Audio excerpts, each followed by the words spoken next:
Lee, you need to get some sleep tonight, buddy. What the fuck does that mean? Do I look shitty? What happened? No, man. We're I just feel wondering if you had refreshed. any food. Did you have any food before you started drinking that straight Tito's?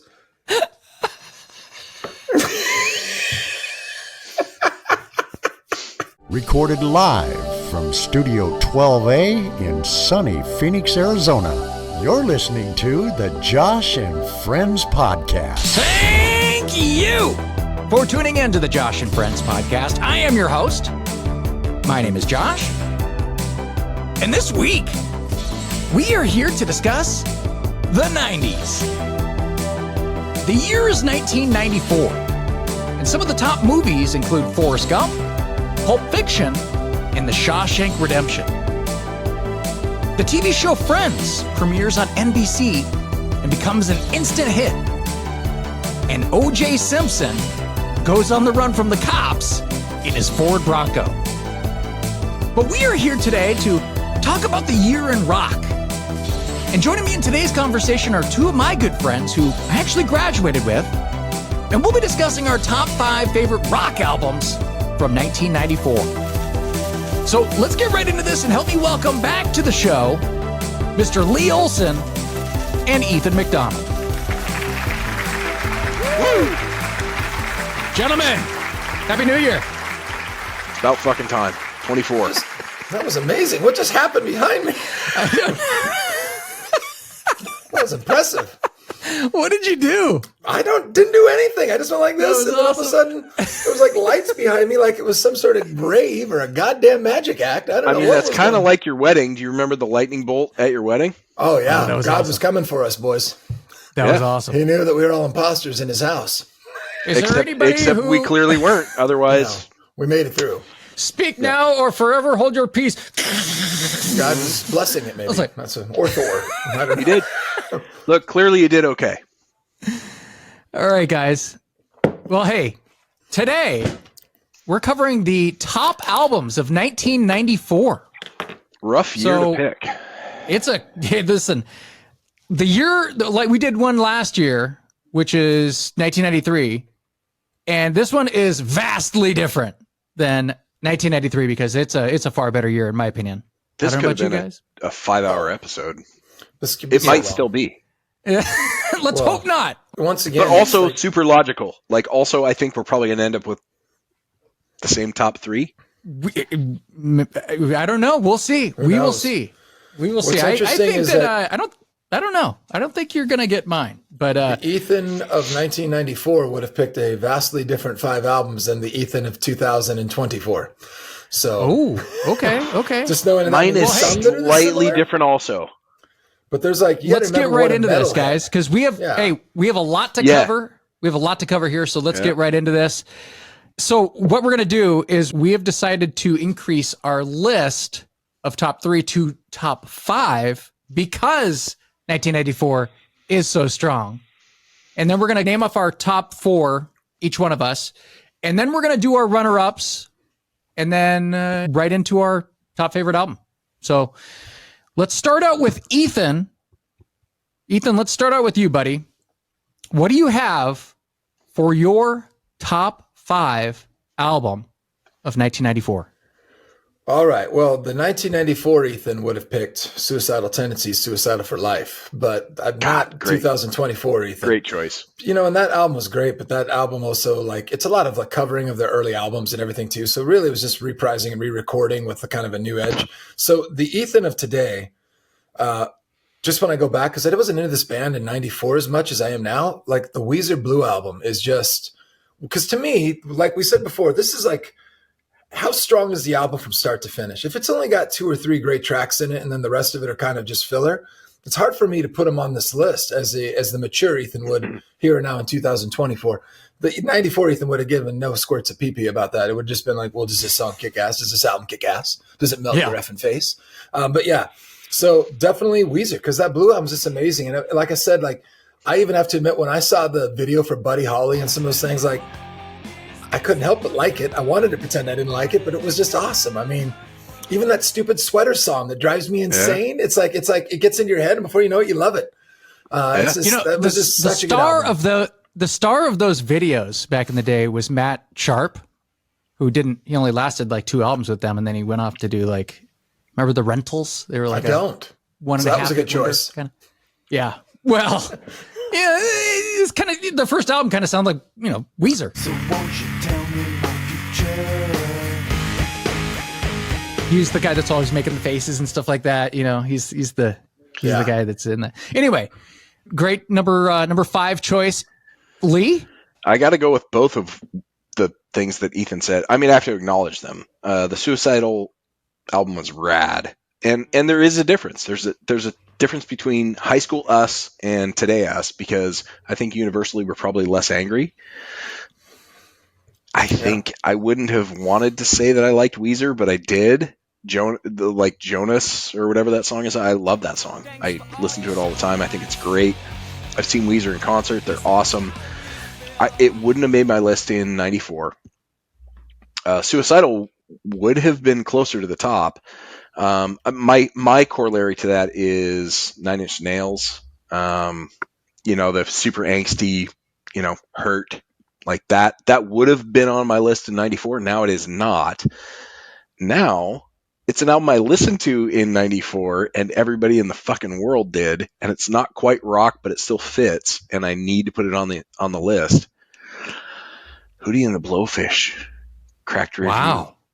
I didn't want that to make the top 5.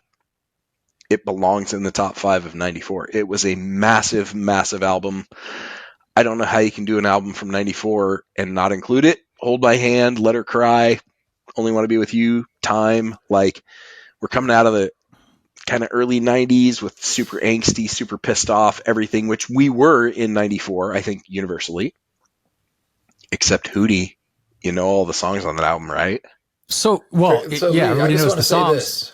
Lee, your 18-year-old self would punch you in the dick right now if he was here. He would. But that's the thing is, the 18-year-old me would have chosen 9 Inch Nails. Yeah, do you realize that Cracked Rear View is one of the top 20 biggest selling albums of all time? I didn't realize that, but that's why it has to make the list. That album has sales of over 22 million. Wow. Isn't that insane? I didn't want it to make the list. I really didn't. That doesn't fit the person that I want to think I was. I didn't want to think I was the person that was going to put Hootie on the top 5 of 94, because 94 I was pissed off and wanted to beat everyone up. Except the only thing I liked about that album is it gave me one of my all-time favorite Twisted Radio tunes from KSW. And Bob Rivers. I got a 3-inch tool. Instead of I'm with you, look at me, my nuts are as big as pearls. You get mad at me because I'm hung just like a squirrel, and it's all that I can do. Yeah. Cause I only got a 3-inch tool. I'm with you, except Josh just said it. This was one of the top selling albums of all time.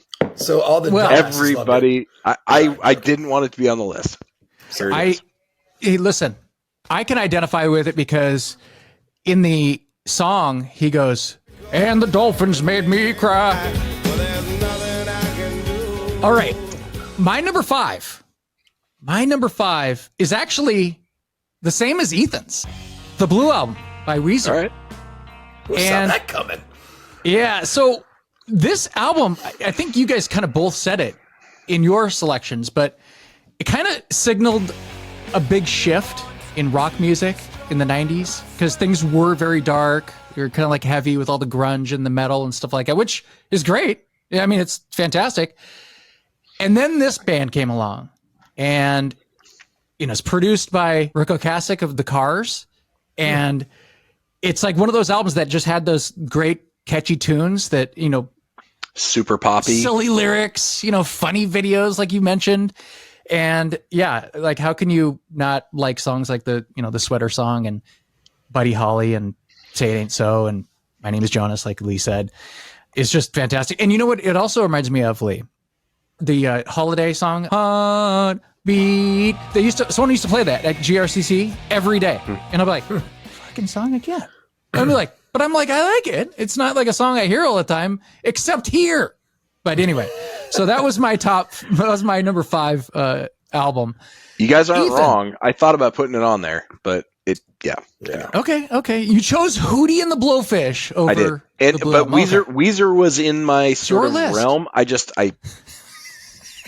can't wait to see what else is next. This is gonna be fantastic. All right, It's going to get. Let's not set the bar that high, but okay.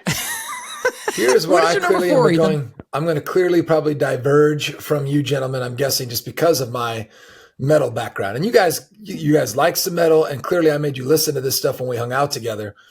And you might even be shocked which one it is, because I kind of broke my heart that I didn't put Pantera on here. But I'll be honest, that Pantera album, Far Beyond Driven, has got some really good songs, and then it's got some horse shit on it. That's just like weird songs that are not like, vulgar. it's not vulgar. It's just not their best album. I love it. But so my fourth album, because if it were back in 94, I'd just say my fourth album would have been Stoner Witch by the Melvins, because I love the Melvins. And man, the Melvins almost made the top 5 today. But my number 4 album for 2024, Ethan, is still one of those albums I listened to every day back then, which was Corrosion of Conformity Deliverance. And I'm telling you, man, COC, this is the first album where Pepper Keenan takes over lead vocals. He had long been a guitarist. It changed the entire sound of the band. Like, he had a song or two that were like hidden tracks at the end of these earlier COC, because this is a band that evolved a lot from almost being like punk core to heavy metal with kind of like more of an 80s butt rock type singer for an album that was really popular and did very well. And then all of a sudden you get like where they become almost like the heavy metal version of like Leonard Skinner in Deliverance, like songs like Albatross, Heaven's Not Overflowing, Broken Man, Senor Limpo. I mean, like, this is like every track in this one to me was awesome. And their sound change and these really cool kind of Southern slide guitars that adding a lot of blues elements that were just, I could still listen to it today, song for song, clever lyrics. I mean, come on, a song called Heaven's Not Overflowing, just talking about how effed up the human race is. I mean, it's just, they had that 1-2 album punch too, right? Like, like the next, because Wise Blood, the next one was excellent too. Yeah. So that's my number 4 is Corrosion of Conformity Deliverance. Awesome. Lee? I mean, 94, he's not wrong. COC is rad, but mine is going to diverge again. My top 3 are going to be very predictable. My number 4 isn't quite rock, but you can't say it's not. Ill Communication. Beastie Boys deserve to be in this. I don't know how you follow License to Ill except with Paul's Boutique. I don't know how you follow Paul's Boutique except with Check Your Head. I don't know how you follow Check Your Head except with Ill Communication. It's a fucking incredible, innovative album by guys who just didn't give a shit and made the music they wanted to make. Yeah. With Rick Rubin and with like it defies the formulaic horse shit that bands fall into when they find success. And the Beastie Boys did that over and over and over. I would actually challenge everybody, because that whole album has great music, but it's kind of disjointed. It's sort of a mix of like mellow shit and some kind of abrasive hip hop, which I love. I think it's awesome. But the instrumental version that was only released on vinyl, the word was that they released it for their concerts so that they could have an instrumental version to play with. It's on YouTube. It's around. Go find the instrumental version of Ill Communication, the entire thing, Sabrosa, transitions, Sure Shot, the whole thing. You'll be convinced. It's one of the best albums of 94, even when you remove the vocals. Maybe even especially because you remove the vocals. Anybody who can do that belongs in the top 5. And the Beastie Boys belong there. Well said, bro. I did like that album. There's something that you did say, though, to me that made me not include it in my mix, because it is hard to listen to. Like, it is. It's so all over the place. You're like, oh, like you're expecting one thing, and then you're like, oh, and then there's like a kind of like a jazz instrumental, which is fucking amazing. But I'm like, okay, whoa, that's a serious shift. But and then they have like the hard kind of like punk of Sabotage and stuff like that. That's why I want people to listen to the instrumental version, because it grates on you. Like you're mellow, you're like some weird drum tracks and some like, super mellow shit, and then some crazy shit. Listen to the instrumental version and it totally changes It's funny you say that too, because some of my favorite songs by the Beastie Boys are their instrumental tracks, just standard instrumental tracks, and they're fantastic. Like, and I've showed, what is that song for Junior on what's that one on the Yellow album? Anyway, Galactic one. I showed Hello, that. NASA. Yeah. I showed that to my dad, and my dad was like, he loved it, and I'm like, yeah, well, That's it so sounds cool. like, it's like a jazz kind of song. It is. Sounds kind of like They're jazzy. They're kind of like honestly, just type. Nobody into would ever YouTube. guess that that's the Beastie Boys, Right? like ever. Like no one would ever guess that unless But you that's actually that's listen to that the album. genius, and that's why I can't leave them out of this, because License to Ill, formulaic but awesome, white kids doing hip hop, kind of nutty, whatever, and then they followed up with Paul's Boutique, which is, if we were doing '89, that's the number one album of '89. The world's most sampled album of all time. It's the best. It's the most genius album of '89. And then they follow it up with Check Your Head, again brilliant, and then they do this. But I think it gets lost because you'll be listening to kind of super mellow, whatever, and then they'll be like, bah, bah, bah, bah, bah, and you're like, oh shit. Listen to the instrumental version. Just type into YouTube, Ill Communication instrumental. It's going to change your whole fucking. Please don't have an orgasm on us, please. Don't All right. orgasm as you're talking about it. I know All right, it's that good. It's that good. Okay. Do it. Sorry. All right. So for my number 4 selection, it's a lot like Weezer in that it's a huge shift in the musical direction, and that's why I had to select Green Day's Dookie. A lot of And people have that at one. yeah, that's how good 94 is. And it was released in February, but it always reminds me of the summer of 94. Super slick pop punk rock tunes like Longview, Basket Case, Welcome to Paradise. But then it also has amazing, like, softer rock songs, kind of like, When I Come Around and She. It's a solid album. I don't think that, for me, there's some songs on there that are just they're not as strong as those, but that's like kind of like almost every album ever. But it does have one of the greatest hidden tracks of all time with All By Myself. I was all by myself. No one was looking. Fantastic song. So that's my number 4. And Ethan, It what do you belongs have there. for your number 3, buddy? I want to call a timeout here. Have any of these not belonged so far? And we're all pretty different, aside from you guys agreeing on Weezer. Well, they're all our lists. So I know, but they all belong, right? Who gives a crap? This is if how some crazy critic- 94 is. Well, absolutely. There's a bunch of albums we're going to leave off our top 5 that belong too. That's just a crazy thing. That's what I'm saying is 94, 93. It's rough. He had to work. 94, you have to work to not make this a really long list. 93, you were great picking year. Sheryl Crow, for God's sakes. Exactly. 94, Right. we got nothing. Sheryl Crow's nowhere near to be found. I mean, give a shit to make an album in 94. Right. But all right. Don't get me wrong. I love me some Sheryl Crow, but I'm just saying that just shows. You did Sheryl Crow and you did Hootie and the Blow. What the hell's happened to you? All right, never mind. Back to your number 3. My third album is one that I had no respect for in 94 at the time, because if you guys recall, this, this band became super popular. And I think I was kind of the guy like, well, if everybody else likes it, I don't want nothing to do with it, was my attitude. Hootie and the in 94. Blowfish? This was different though. This had a little more edge to it than that. And it's one of the albums that I love now, which is actually up behind your right ear, sir. One Vitalogy. You're gonna get Pearl Jam. Pearl Jam. I didn't love Pearl Jam in 94 because I was a metal guy. Like, obviously, when you're a metal guy, Soundgarden and Alice in Chains fit right into that, until, of course, Alice in Chains does some of their acoustic stuff. But that was like the metal edge of this grunge movement. I was a very late adopter to Nirvana and a very late adopter to Pearl Jam. And I love this album because there's just so many, to be their third album and in such quick succession, because correct me if I'm wrong, man, wasn't like Versus, that wasn't that, like, was it a year before that or was it 2 years before that? 93? How do you turn out another album that's that good unless these guys were just saving up all this music while you're touring? Yeah. While you're touring. Yeah. These guys never stop touring.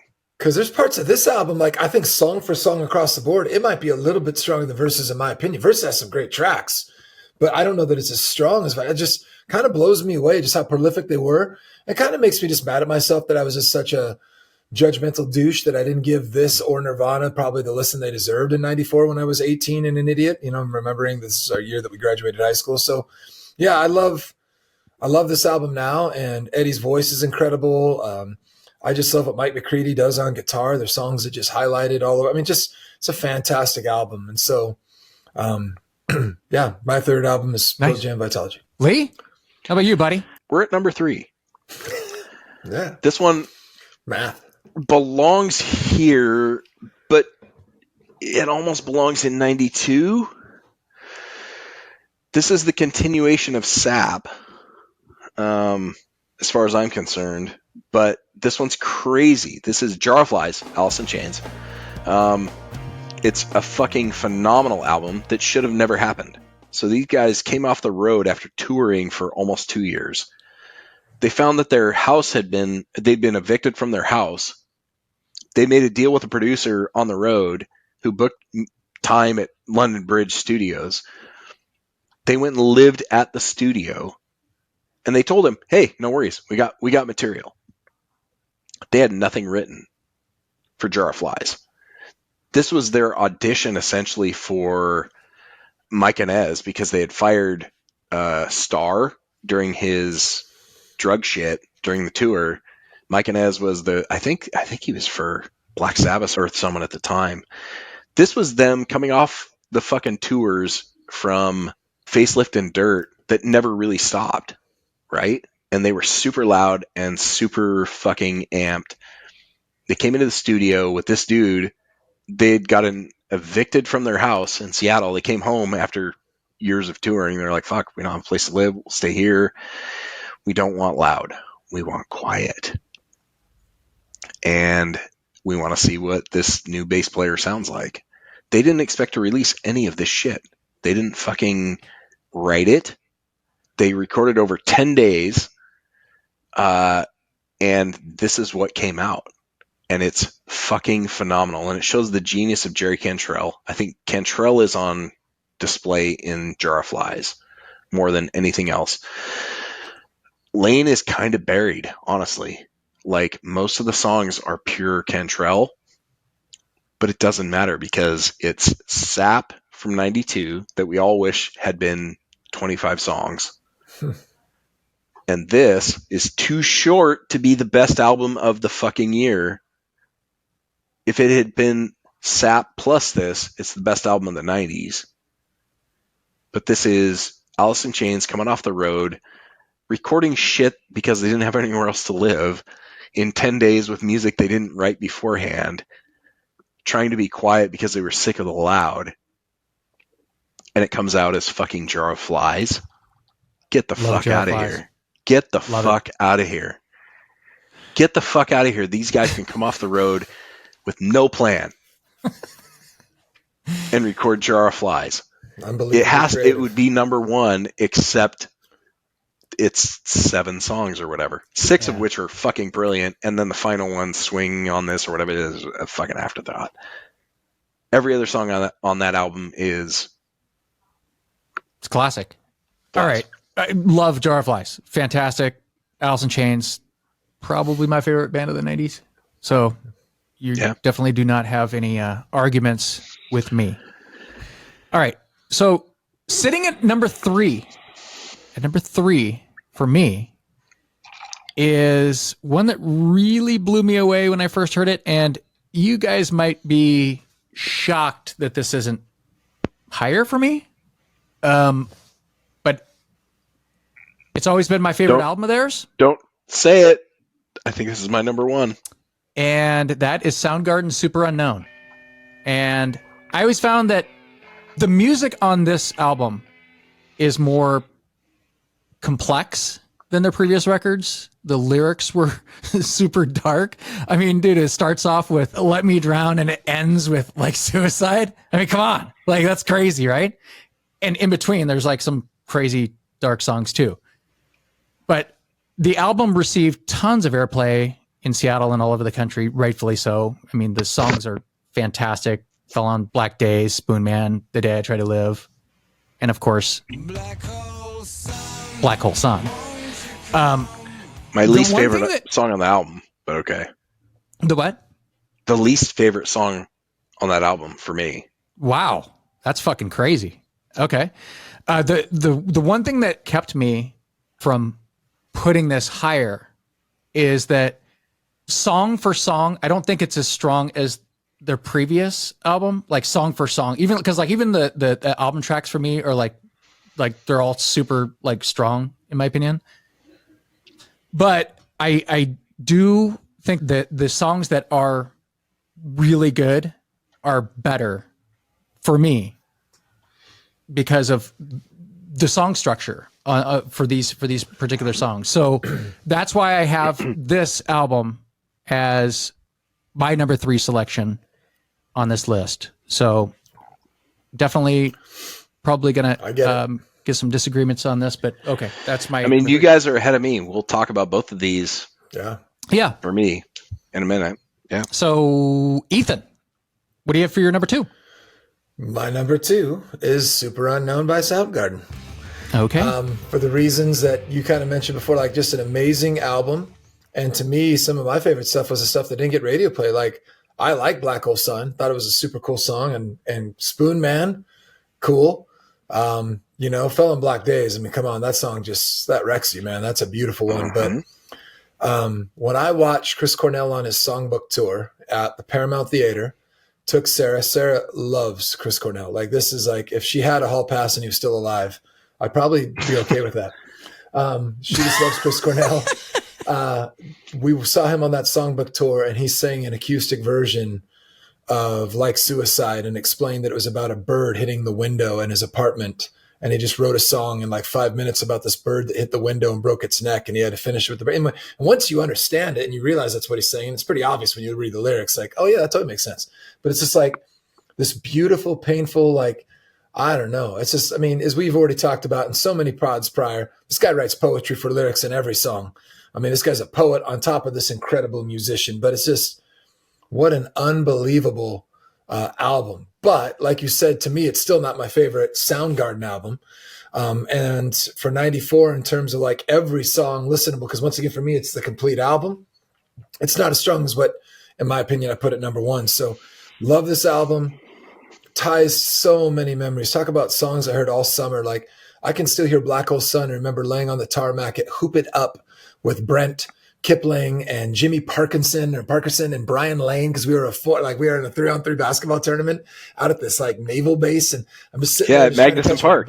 Yeah, just like laughing and looking, and the song was played over, and every time I hear that song, I'm like immediately transformed back to that summer after we graduated and playing like hockey in the tennis courts, like just ridiculous. Like this album is just so tied to so many great memories, and so deeply love this band. So that's my number 2. I just couldn't quite put it number 1.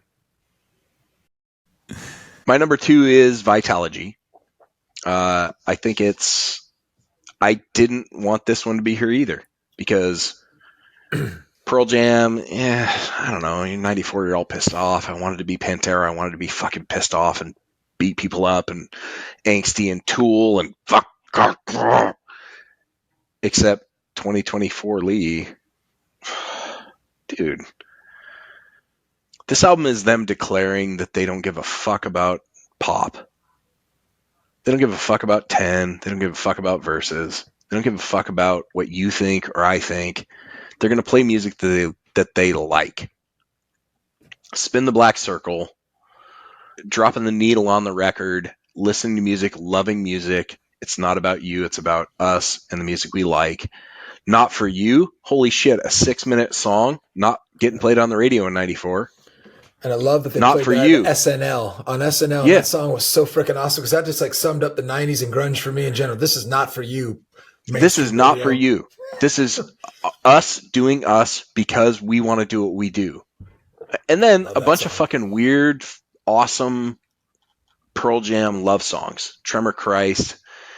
I also, one of my favorite things about Pearl Jam and Eddie Vedder was he said, I'm never going to explain my lyrics to you because they mean to you what they mean to you. Tremor Christ, left to interpretation. A lover leaving his person, a person betraying somebody, a person coming back. Tremor Christ is a fucking amazing song. Nothing Man, is this the best song on the album? Is Tremor Christ the best song on the album? Is Corduroy the best song on the album? Holy fuck, man. Like, Corduroy is, in my estimation, the best summation of where grunge rock landed in 1994. I think it is the sort of culmination of what sounded like grunge if it landed 3 years later with people who knew what the fuck they were doing. I think Corduroy is an amazing song.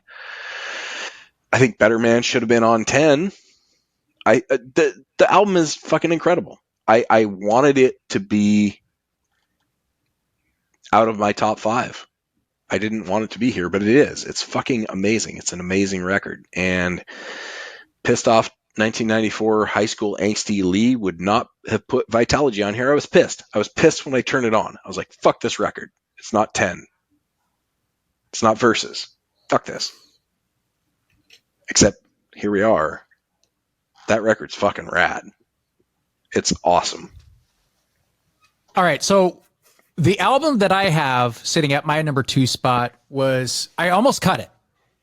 And wait, a number 2 that almost got cut from the list? Yes, and because I love it wasn't okay. Because it was technically, I was trying to, especially when we only had it at a top 3. I was like, okay, well, I'll just cut this because it's not a full album. And then I realized, I know where you're going. Yeah. I'd be kicking myself if I didn't have this on there because, like Lee said, it's so how good. Could you leave it off? Jar of Flies by Alice in Chains. Yeah. The EP contains some of my favorite tunes by the band, and it's so good. Like the string arrangements on I Stay Away, and like the drum intro on No Excuses, and the way they sing together on that song. God, it's so fantastic. Like, yeah, their harmonies. It was literally an honorable mention for me until I thought about the entire list. It can't not be on the list. I agree. It's only an EP. It's right. Like, they are like hitting such a crazy great stride. They are that good where they put out an EP and it makes our top 5 list. Like top 3 for me, top 2 for you. Crazy. So, you know, and we both tried not to have it on our list. It's nuts. It defied our desire to not have it there. It's crazy. Like, yeah, it's so this is the first EP in history to debut at number 1 on the Billboard Top 200 charts. Don't Alice and it went Chains on have to sell 2 of the highest selling EPs in like history? Because they're up there. Yeah, Sap and it went on to sell over 4 million copies worldwide. And yeah, it has one of my favorite tracks with Don't Follow.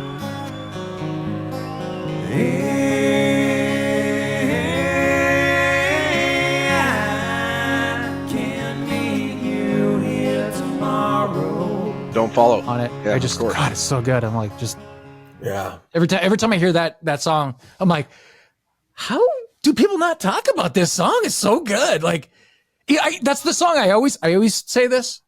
I played this for my dad without showing him who it was, and he's like, really like that. Who's that? I'm like, that's Alice in Chains. And, you know, because you hear like Alice in Chains, like what? You know, like playing your dad Alice in Chains, and he's like, I like that. Yeah, it's kind of like listening to the Beastie Boys, right? Yeah. Like they, what's this? What's this? I don't think Lanny would go for any of this, but okay. What's your dad into, Lee? Country, like super old country. Like, okay. I don't know if I played him Willie Nelson, Merle Haggard. Yeah, he might like even older. Clutch. He might be into that. He's like into Buck Owens and like Hank Senior and. Buck Owens is a hell of a song by Melvins. Yeah. Sorry. For sure Hank Senior. But yeah, I don't think my dad would go for Alice in Chains, but whatever.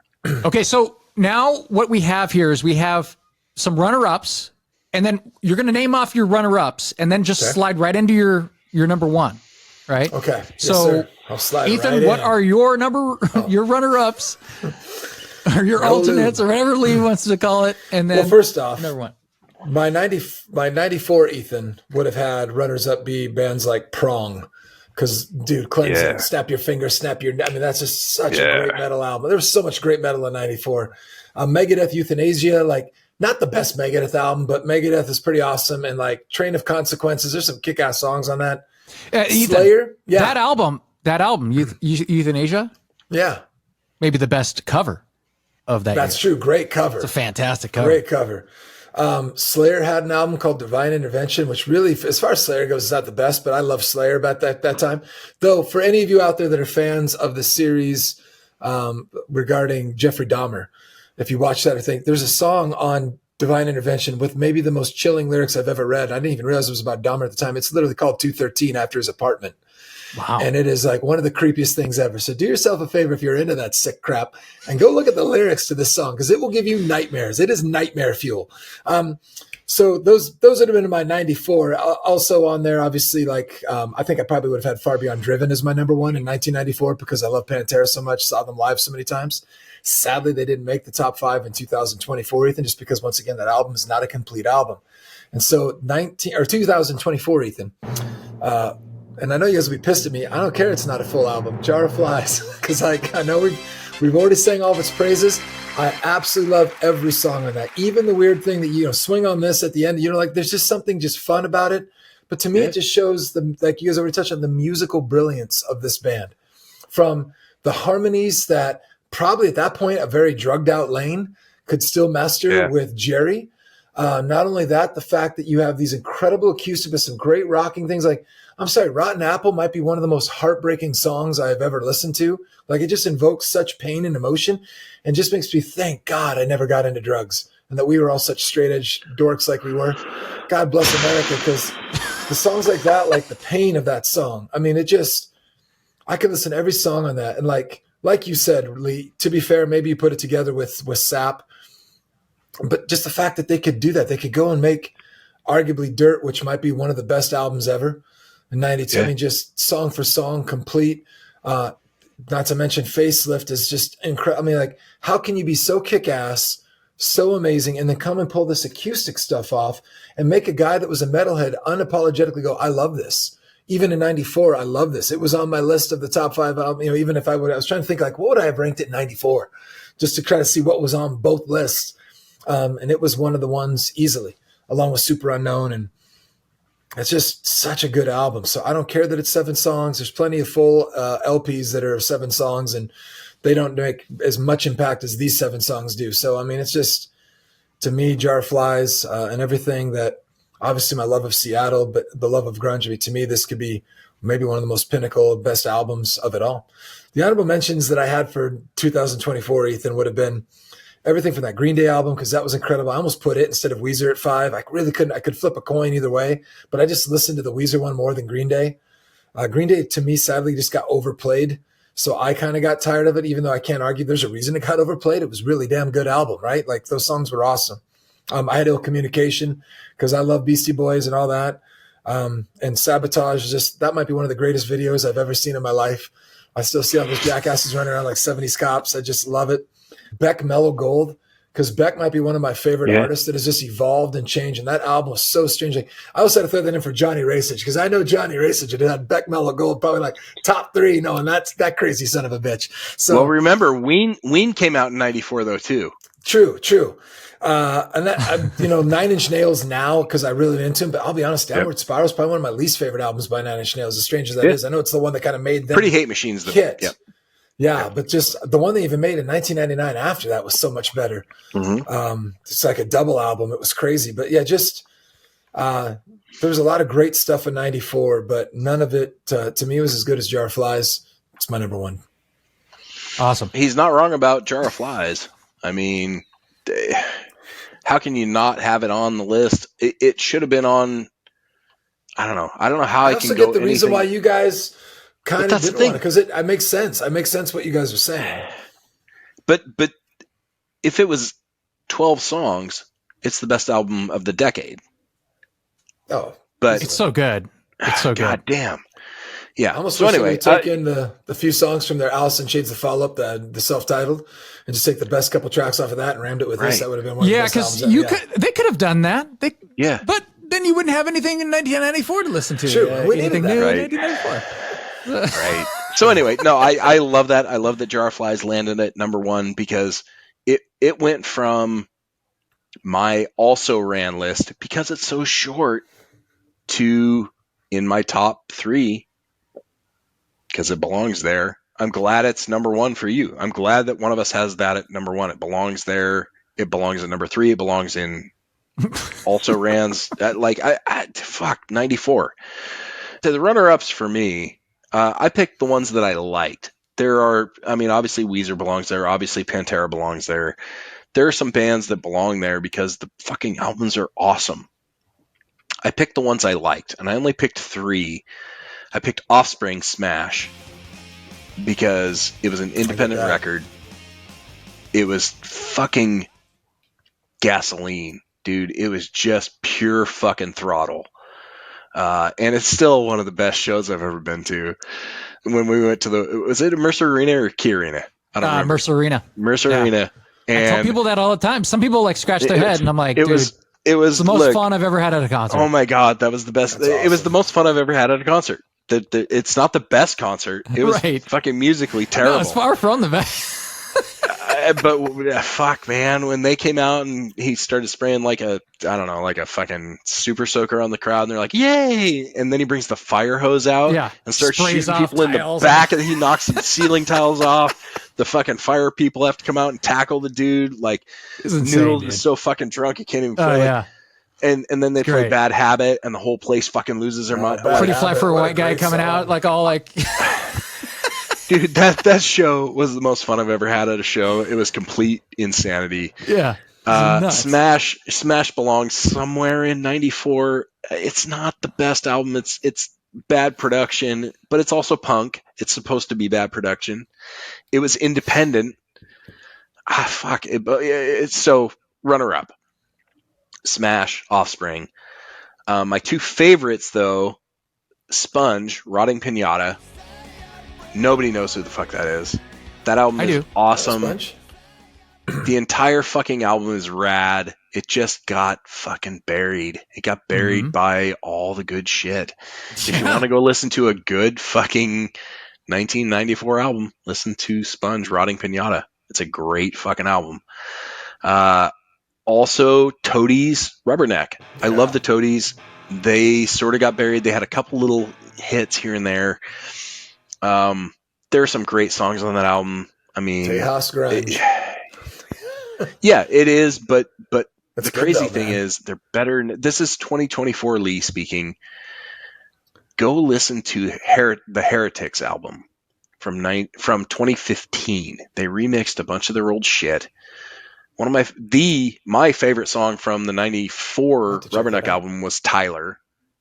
A creepy song about a stalker in Tyler, Texas, blah, blah, blah.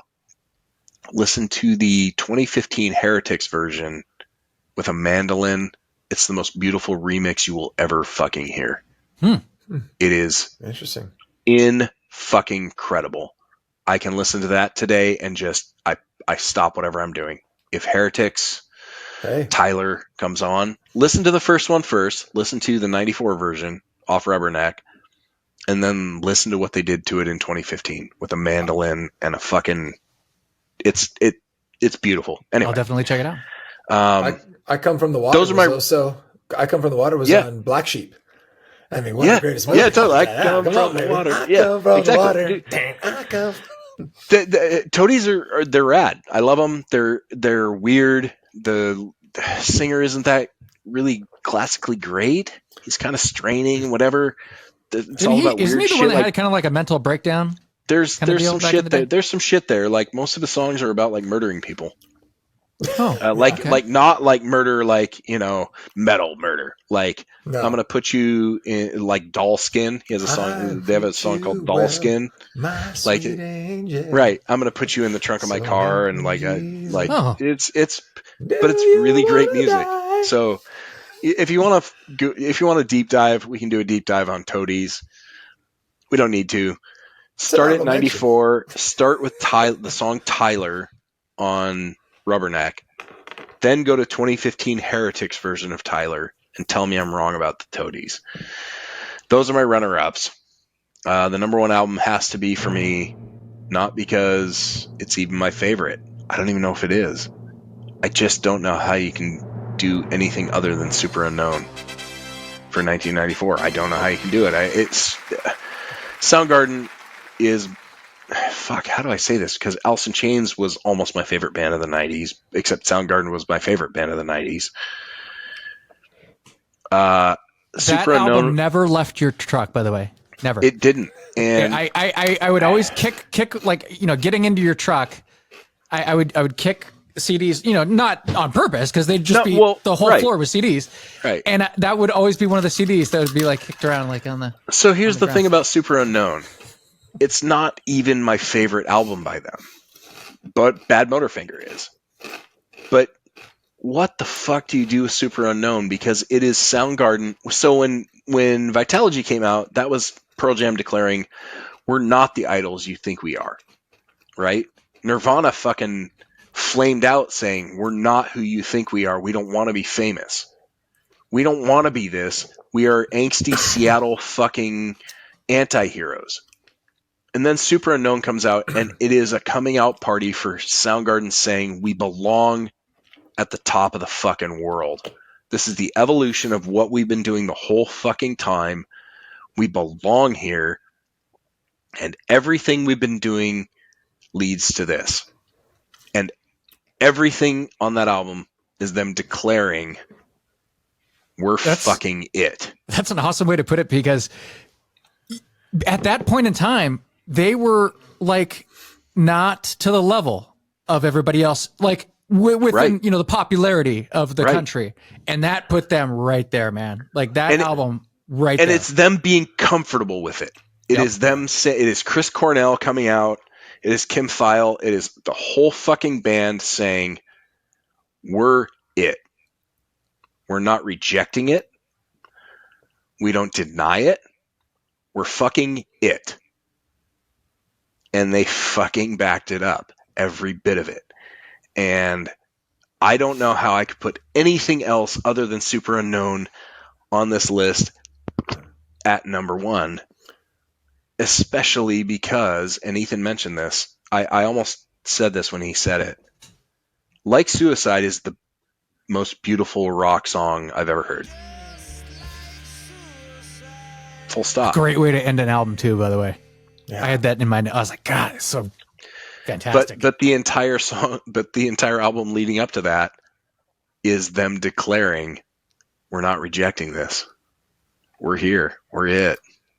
And it almost kind of sounds like it kind of the album before that was like hard rock, right? I mean, like that's hard rock. This is kind of like psychedelic, almost like classic rock, kind of, It's the evolution. To me, it's the evolution of all of it, because it doesn't sound like someone else, right? Like, no. Beastie Boys sounded different each time. Pearl Jam kind of rejected some of their shit. Nirvana flamed out. This is the evolution. You're not hearing something that's different from what they did. It's like the culmination of everything that they did. Tracks that were so classic Soundgarden, like Limo Wreck, with just the weird sound. Right. Boom, Fuck. Boom, boom, boom, boom, boom. Like just the guitar, like the bass and everything, like Chris's voice is low, and then later, like, it's just like all these disturbing noises. That reminded me off of something from like early, like 88 Soundgarden. That was the beauty Totally. of that album. It had like everything. That's literally one of my notes here is it never felt like they abandoned their old sound. They just evolved into something different. And that's what Super Unknown was. Super Unknown was, we are fucking superstars. We're not different than we were. We were always here, except this is us now. I can't put Super Unknown anywhere else but one, even if it's not my favorite album of the decade or of the year. Yeah. I can't do anything else but put that there, because those guys just stomped their feet in the ground and said, we're fucking Soundgarden. Here we are. And by the way, I screwed that up. I said Limerick, but I meant 4th of July. I was singing 4th of July. But it works for both. It works for all of them. It does both. I mean, both the songs have different callbacks. It works for all of them. Right. Yeah. So that's all right. Super Unknown has to be number one, even I wouldn't expect anything else, Lee. Getting old. Actually, shockingly, if you didn't pick Soundgarden, I don't know what I'd do. I mean, I Light told myself on you fire and run outside. when we were going to do this, I was like, is this even a fucking list? except I really gave it thought. I really did say to myself, don't just default to what you think you love. Look at it objectively. And objectively, this is a fucking statement by a band that was cluttered in a fucking scene full of amazing bands, and they just pulled their shoulders back, took a deep breath, looked in the camera and said, we're fucking it. Solid album. Love it. All right. So I would like to recognize how big this year actually was for music. We've been talking about it the entire episode. The Stones, Pink Floyd, they had big comeback albums in 1994. Nirvana released their MTV Unplugged album, which is one of the greatest live albums of all time. Yep. Like you guys mentioned, Pearl Jam's Vitalogy. I mean, 3 albums in a row that big. That's crazy. Lee mentioned Hootie and the Blowfish, one of the biggest albums of all time. Live had a huge album with Throwing Copper. Huge Great album. It belongs probably in the top 5, right? Hits. Massive hits, I right? love you. They're great. Yeah. That's a great album. It's a great album. Dave Matthews had a great debut album. Their first two albums are solid, huge hits. The only concert I ever fell asleep in, Dave Matthews. But that's because they didn't play any songs from those first 2 albums. I might have woken myself up and going, oh, what is that? What is that? Is that Crash? Crash? Yeah. No. Jeff Buckley, the one and only album that became a classic from this year. And the album that I had at my number 1 runner-up, nobody's mentioned it. Pretty wild. Some people consider it one of the best albums of the 90s, period, not just 94. Wow. No sophomore slump here. This album was STP's Purple. And I mean, it also belongs. Vaseline, Interstate Love Song, Big Empty from The Crow. And it had a lot of, great album cuts on this album.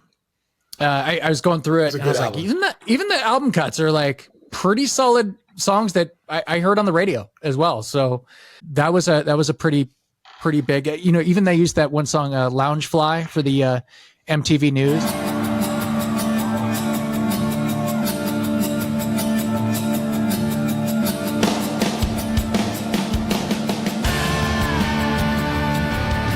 But the album that I had at my number 1 spot, the number 1 spot might surprise some people. It's the album that I not only have listened to the most from all the albums in 1994, but it's also the album that got me into like the pop punk genre. And that album is Smash. All right. By the Offspring. Wow, nice, brother. The first song that I ever heard was Come Out and Play. You gotta keep them separated. Which, that's like, that was a good song, but there's many reasons that I love this album, and it was a perfect mix of punk, alternative rock, and like novelty, I guess. Yeah. And it also reminds me of driving around with Sean in that truck that he had, that red. Yeah, the big Dodge. The fucking, And it got like 4 miles to the gallon, and you had to have the heater on for it to like not overheat. And it was like crazy. I just watched the gas just like go, and I'm like, I think we need to get gas, buddy. Speedometer, gas. And that album, like Lee said, it's just, you put it on and it just goes boom, boom, boom, boom, boom, right down. And it like flows punch. Good. Yeah. Like it is so good, man. Like that album to me, I mean, I used to put it on to like Jump Rope too. It was just like kept a good beat, and then it would slow down just a little bit on some songs, but then it would just pick right back up. I loved all this. I love Dexter's voice. I like the ridiculous lyrics. It's just like tempo. Yeah, it was great. It was great. So that's my choice. Smash by The Offspring is my choice for the top album of 1994.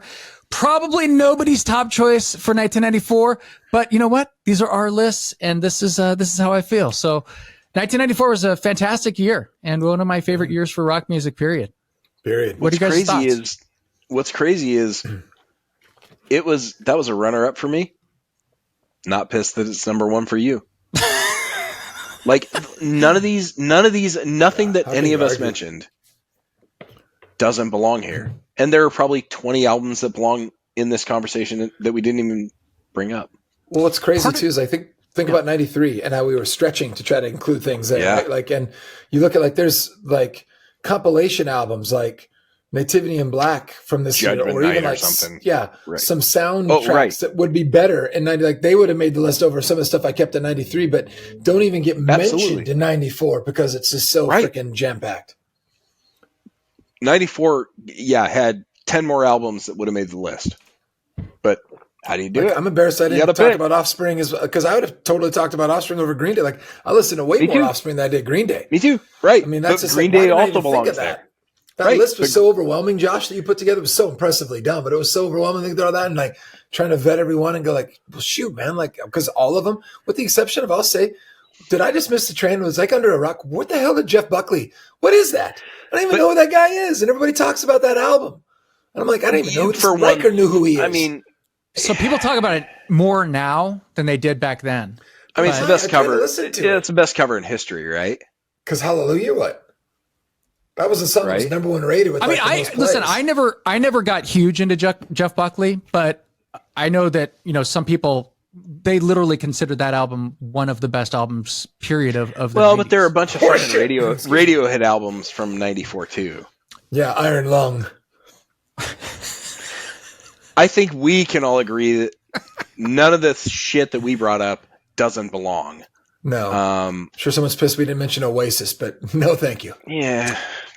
Was that the definitely maybe? Or yeah, definitely maybe. Yeah, right. But that's the thing is, there's so much good music in '94. And I've talked with this about some of the younger people in my life, where music matters to you when it's during periods that new shit is happening. We were graduating high school in '94. Yeah. Talk about a fucking better year to have music to remember all that weird shit too. Also, too, we're out of high school. So, boom. And then you're like, oh my God, whoa. Right. We're out of prison. Right. Yeah. Right. Just, I don't know, like music matters to young people mostly because it's when all the new shit happens and all your experiences have a soundtrack. I don't think it'll be easy to do a best albums of 2024. No. When we get there, because music isn't as important to us. 2020? Okay, let's see. Right. It's tough though too, because it's not. You could have said the same thing about 2014. Sure. Just because like already the music industry has changed so much. It's not even remotely the same as it was back in even the 50s, 60s, 70s, 80s, 90s, 2000s. Like it's gotten so much less important because of everything else there is at the tip of your fingers. You're not wrong, except here's the difference. There's a window from... I know what you're saying. You're saying. Like everything matters more. 14 to 20, where the music that you listen to is the soundtrack to all the most important new experiences you'll ever have. And then your life kind of happens and it's fine. So I think if you ask people who were 14 to 20 in 2024 or, those years, they'll have the same answers we have. Okay, even though we look at it and say the music industry is different. It's harder to pick whatever for them. Here's a different example, Lee. Here's a different example for you. So back in 1994, I could walk in to Ethan's garage or room or whatever you want to call it. Yeah. The shrine to adolescenthood. And Ethan would be blasting music. And what would he be doing? He'd be doing this. Yeah. Or he'd be on his, playing video games or whatever, right? Well, it's now kids are like scrolling on TikTok. I don't see people like reading lyrics like they used to, or no, well, not in a CD cover. They're looking at them online. Are they? They're still getting laid to music that they're going to remember I'm not saying the first time they got laid. That's what I'm saying is I think we all look back and we go, oh, music is so much different than it is today. It'll never be like it was before. I think that's more because we were experiencing things that were important to us and new during that period. I'm not disagreeing with you. No different for the people who love the fucking. I'm usually the guy arguing or whatever. I'm usually that guy arguing because of what you're saying. I'm just saying that was there YouTube? Was there TikTok? Did you have every single thing on the planet at the tip of your finger? Well, no, but did our parents have fucking music stores at all? Yeah, they did. I mean, not like we did. I'm just saying whatever is available to the people at the time that sinks in with them. Now, maybe it's more diverse now because there are more options. So the consolidation of like, if you brought 3 people here, maybe they have different choices. But I still think the answer is it's going to be what's important to them during the important shit that's happening to them for the first time in their lives. Have you seen the rock charts? Have you looked at the rock charts and what's on the rock charts? No. Okay. But all I had to do was listen to the list. But okay. So, but what was the fucking Benny Goodman orchestra chart for our parents? It's not the same. It can't be the same because their shit is different than ours. It doesn't mean their experience is different. It just means the music is different and the industry is different. So I think they're having the same experience we had, just different. The same, but different. Okay. You got to stop eating edibles before you start coming on here, man. I don't know what the fuck you're talking about. No, I need to start. I've still never done any drugs. I was talking to Josh about this. I need my dad to take edibles. I need to start doing this. This is just pure Tito's. I'm just saying. I think contact high. What did you like? Lick a toad or something? What's going on? No, I just think that we place an importance on the shit that happened to us in the time that was important to us because that's what was available to us at the time. I think it's no different for teenagers or 20-somethings today. I think it's just different than how it looked for us. You're not joking. No, I saw Zoe open up some gifts, and a lot of it was Taylor Swift stuff, and she was going crazy for it. So there you go. See? Yep. There you go. Yeah. I think music is what it means to you when important shit happens in your life. Sure. And if you have the right type of personality where you tie music, because that's something that sensory tie-in thing is it's huge to a lot of different personalities. Weird teaching psychology now. I'm learning all sorts of weird stuff I never knew before. So, all right. Well, now you're teaching psychology. I'm going to fucking hit you up for some shit. I need some free therapy. I'll be your therapist. That's a terrible idea. That's a terrible idea, but let's fucking go down that road. Why not? All right, guys. Well, I'm liking the yearly tradition of going through our top albums from these years. Maybe we can. Next year's going to be way worse. Maybe we'll throw. Although Clutch will make the list finally.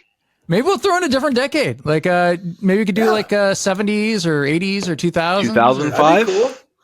2004. Maybe. 2000. We could do 2004. Whatever. We could do, like you said, 84, 74. Yeah, I'm down. I mean, 90, brother.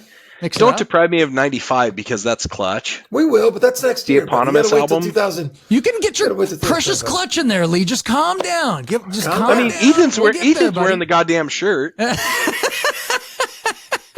All right, so hey, if you haven't already, make sure you subscribe, leave a comment. Who are your top 5, or what are your top 5 favorite albums from 1994? And there's a lot to choose from, right, guys?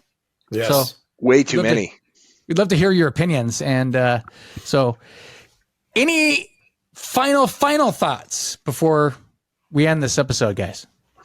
I think there are no wrong answers for 94.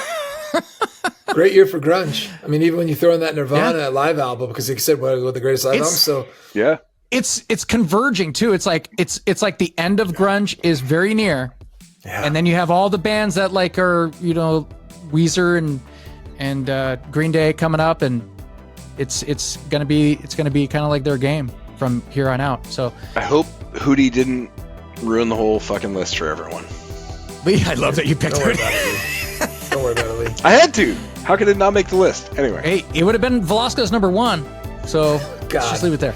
All right, guys. Again, Thanks for coming on. I always have so much fun with you guys. Lee, you need to get some sleep tonight, buddy. What the fuck does that mean? Do I look shitty? What happened? No, man. We're I just feel wondering if you had any refreshed. food. Did you have any food before you started drinking that straight Tito's?